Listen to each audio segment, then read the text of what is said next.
రాష్ట్రంలో నిరుద్యోగ సమస్యను రూపుమాపి యువత కలలను సాకారం చేయడమే కూటమి ప్రభుత్వ లక్ష్యమని మంత్రి నారాయణ స్పష్టం చేశారు. ముఖ్యమంత్రి చంద్రబాబు, యువనేత లోకేష్ పర్యవేక్షణలో 20 లక్షల ఉద్యోగాల కల్పన దిశగా ప్రభుత్వం అడుగులు వేస్తోందంటూ స్పష్టం చేశారు. ఇటీవల 10,060 పోస్టులతో కొత్త జాబ్ క్యాలెండర్ ని విడుదల చేశామని, ఇది నిరుద్యోగుల పట్ల ప్రభుత్వానికి ఉన్న చిత్తశుద్ధికి నిదర్శనమంటూ మంత్రి అన్నారు.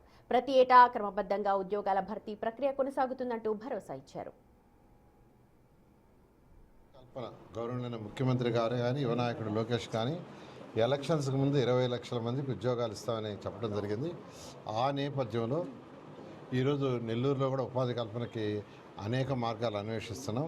అందులో కూడా ఏదైతే మన యొక్క షుగర్ ఫ్యాక్టరీ ఉందో షుగర్ ఫ్యాక్టరీ దాన్ని ఇండస్ట్రీ డిపార్ట్మెంట్ వాళ్ళు టేక్ ఓవర్ చేసి అక్కడ ఒక మంచి ఇండస్ట్రీస్ వచ్చేటట్టుగా ఇటు అర్బన్కి కానీ సిటీకి కానీ అటు కోవూరుకి కానీ రెండింటికి అక్కడ ఉండే వాళ్ళకి ఉద్యోగ కల్పన వచ్చేట్టుగా చేయడానికి గవర్నర్ ముఖ్యమంత్రి గారు యాక్సెప్ట్ చేశారు. దాని మీద కలెక్టర్ గారు, కోవూరు ఎమ్మెల్యే గారు, నేను ఆ యొక్క సొసైటీ వాళ్ళతోనూ మాట్లాడుతున్నాం. కలెక్టర్ గారు అనేక దఫాలు మాట్లాడారు, ఆ రైతు సోదరులతో మాట్లాడారు. వాళ్ళకి గతంలో పే చేయాల్సినవి ఏదైతే ఉన్నాయో వాటిని పే చేసేది కూడా ప్రభుత్వం యాక్సెప్ట్ చేసింది. ఈ విధంగా ఉద్యోగ కల్పనే ధ్యేయంగా ఈరోజు ముందుకు పోతున్నారు.